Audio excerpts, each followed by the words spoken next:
All right, stats. Welcome to your Chapter 11, or Chapter 10, that is, Intro to Probability quiz review for your quiz Monday the 5th this year, not the 6th like last year. We are live from the future Baby Yox room here. Here is the lovely unicorn. I'm sure to be her favorite toy. Here are a pair of Nikes, were my wife's almost 30 years ago. Bunch of other good toys. Anyway, gonna have hopefully several videos coming from our new location here in the Yacht Dwelling. Number one, you have a spinner with spaces labeled 1 through 4. They're all equally likely to be landed upon. You're gonna spin the spinner twice and find the sum of the numbers you land on. There's a sample space. It's the sum. So 1 through 4, 1 through 4, find that sum. All right, that's how I want you to write the sample space there. Again, that's as I've told you, this is fine right here. You don't need to write it like that. You can just simply list all those. That's fine. Find the probability of getting a sum of 5 or more, where there's 16 events there. So the probability of getting a sum of 5 or more is the 5s through 8. There's 11 of that. Write that as, all right, you can just see, like, on your quiz, you can just write like C sample space. All right, and the probability, I would like you to write that as a decimal 0.688.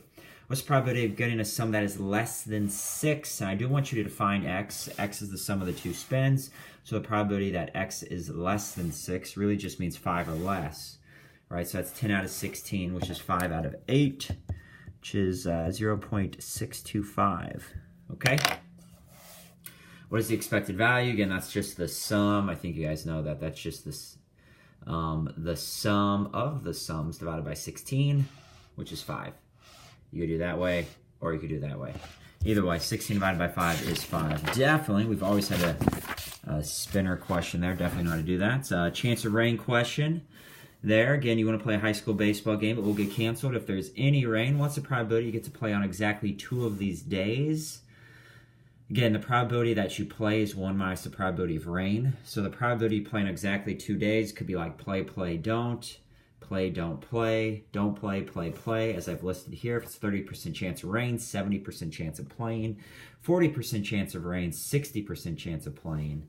And then, you know, if it's a 25% chance of rain, the other two have a 75% chance of playing. So just add them up. What's the probability you will play on all 3 of these days? That means play, play, play.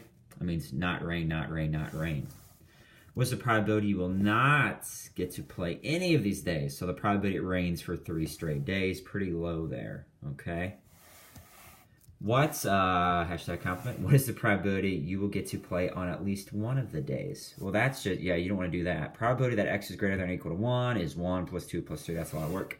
Instead, anytime we have at least 1, especially if our, you know, if we have 3 or more events there, we're just going to do 1 minus the probability of 0. And we know the probability I get to play 0 days, so 1 minus that, boom. And then what is the probability you get to play on at least 2 of the 3 days? On at least 2 of the 3 means 2 and 3, and you have all that, so great. You know, right? So you know the probability of playing 3 days is that. You know the probability of playing exactly 2 days is that. So simply add your answer from 1 and B to get that. The nice thing about this quiz is that might happen a few times. 85% free throw shooter. You're going to attempt 2 free throws. Probability make both. 0.85 times 0.85. What is the probability make exactly 1? Make, miss, miss, make. Add them up. What is the probability you make at least 1 of the free throws? So probability of 1 plus probability of 2. Or you can do 1 minus the probability of missing both. I mean, you pretty much have the answer. You can just sum it to add it together there. You are 76% free throw shooters, about to attempt 3 free throws. What's the probability you make all 3? 0.76 to the 3rd power. What's the probability you make at least 2 of the 3? Well, you know the probability of making all 3, so you could make, miss. Make, miss, make. Miss, make, make, as I've illustrated there. Add them all up. That's the probability you make at least 2 of 3. What's the probability you make at least 1? It's just 1 minus the probability of missing 3 times. Probability you miss all 3 times is 0.138. So 1 minus that, good chance of making at least 1. All right.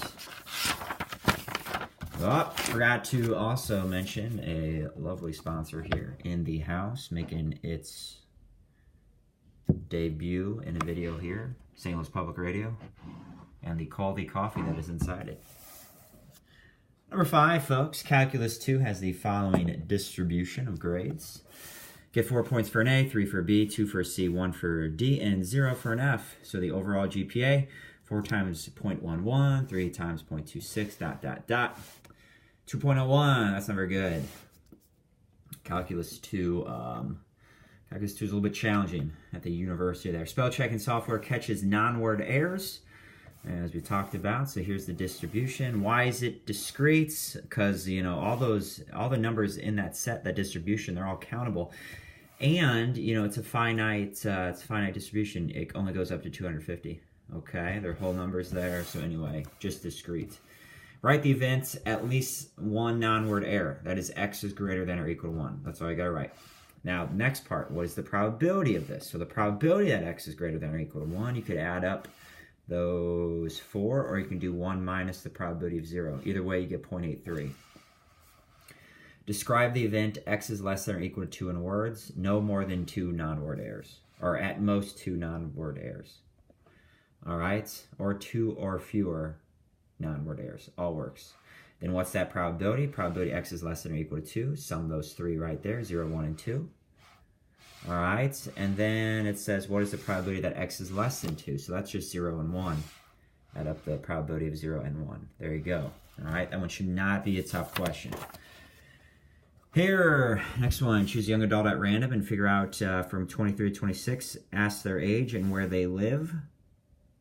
Here's the probability model for the 12 possible answers. What is the probability the person chosen is a 25-year-old who owns their own home? So literally find 25 and they own their own home. That person right there. What's the probability that the person chosen is 26? Add up the column of 26. What is the probability that the person chosen lives with their parents? Add up the row of living with parents. Right there.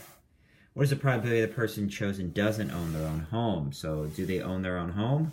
And then do 1 minus that. So 1 minus owning their own home. Right there. What is the probability that the person chosen is over the age of 24? Over the age of 24 means 25 and 26. Add up all those numbers right there, those 2 columns. All right, so here you go, over the age of 24. Boom.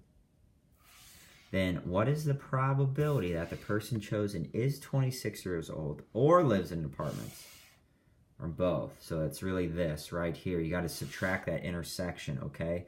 So the probability, that they're 26 or live in an apartment. So first off, if we circled, you know, here's the apartment all the way there, and then there's the 26, we would count this twice. So I could add up those numbers, but I only add up that 0.05 once.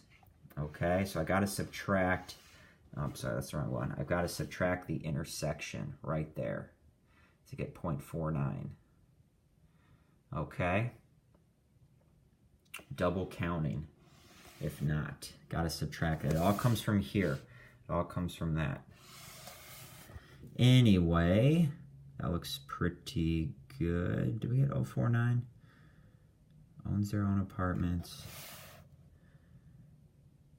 Let's do a little check here. In class, that's 0.2. And that doesn't seem like 049 there.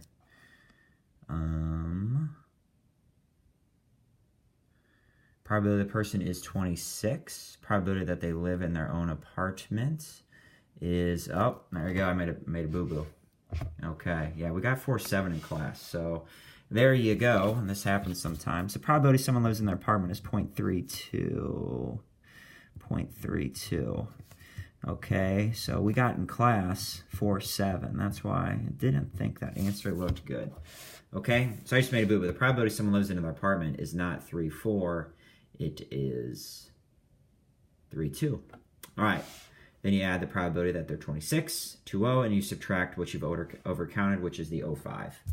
Okay, if you overcount don't overcount something. If it's in there twice, don't count it twice. Okay, 3 races on the schedule for the upcoming month. 45% chance of winning the first, 30% chance of winning the second, 35% chance of winning the third. What's the probability? Nothing but non-wins.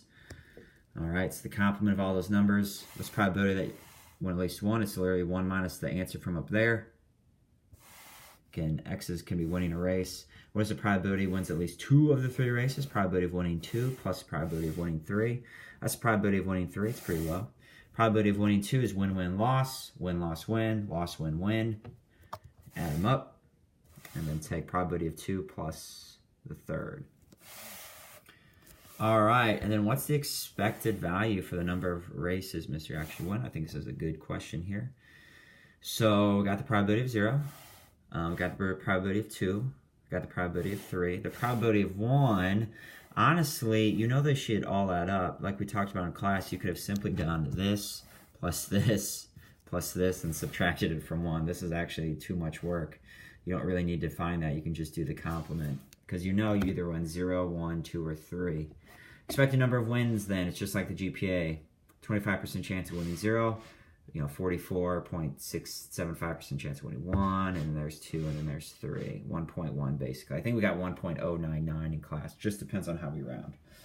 All right, folks. This is Yak Math Videos and the cute little unicorn signing out.